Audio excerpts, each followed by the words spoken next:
Welcome to the H&R Topper Shotgun Collectors Project.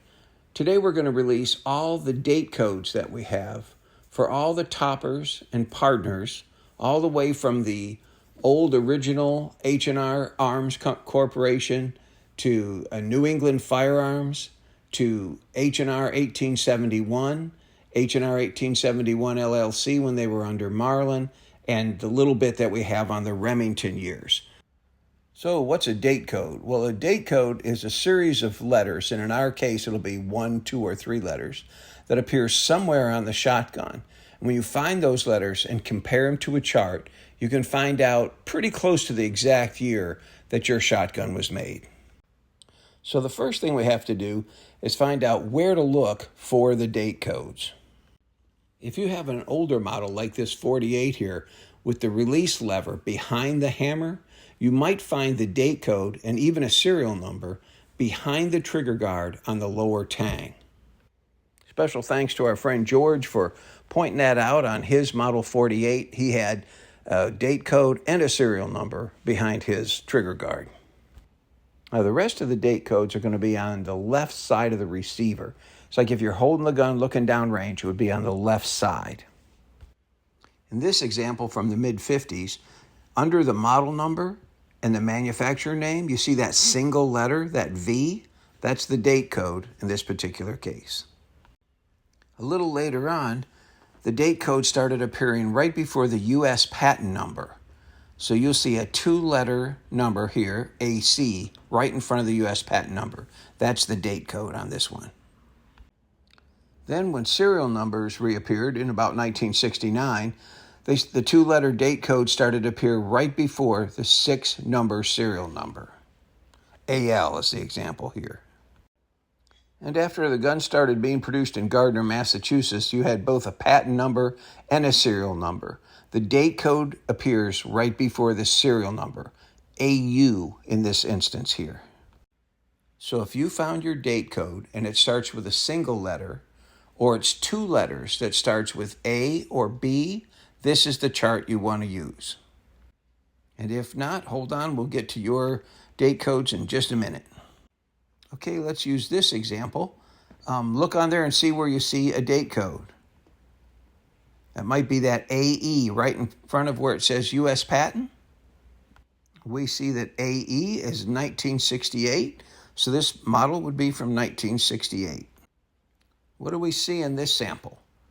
What letter or letters could represent the date code? Looks like that lone V under the manufacturer's name would be our date code. So we look at the chart and see what letter V would represent, and that would be the year 1959. Okay, one more practice example. Look at this one. See if you can find the date code. Look at the chart. See what year that would be. Looks like 1972. That's an AJ. Well, if your topper or partner wasn't on that previous chart, don't despair. If your serial number started with an N or an H, this next chart will be very helpful to you.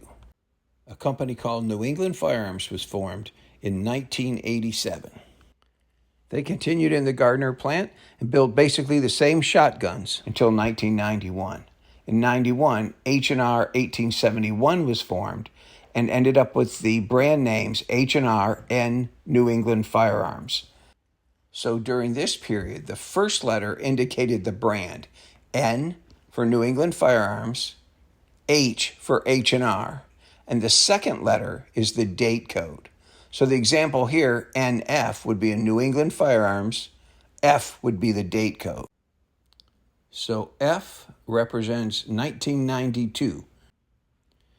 Now, as you can see, ownership of the company changed several times. You had New England Firearms, then you had H&R 1871, then you had Marlin buy them out, then you had Remington. But almost all the way through that same pattern held. N for NEF, H for H&R, and the second letter was the date code. And that all worked well until Remington bought out Marlin. In 2008, they bought them. By 2009, they had moved the factory to Ilion, New York. They don't use date codes. They use serial numbers, and now that they're out of business, it's very difficult to get a year based on serial number. They use two prefixes, CAC and CBA. CAC was the SB1, or the light pressure frame, and CBA was the high pressure frame for high pressure rifle rounds. So if you have a prefix of your serial number of CAC or CBA, that means your gun was built somewhere between 2009 and 2015. 2015 was the last topper made. Well, I hope that was helpful. If I know those charts have real small print, but it's okay to freeze those, photograph them, and print them off if you want. They're not copyrighted, so use those any way that you would like to. Thanks for visiting the Topper Shotgun Collectors Project, and we hope to see you in future videos.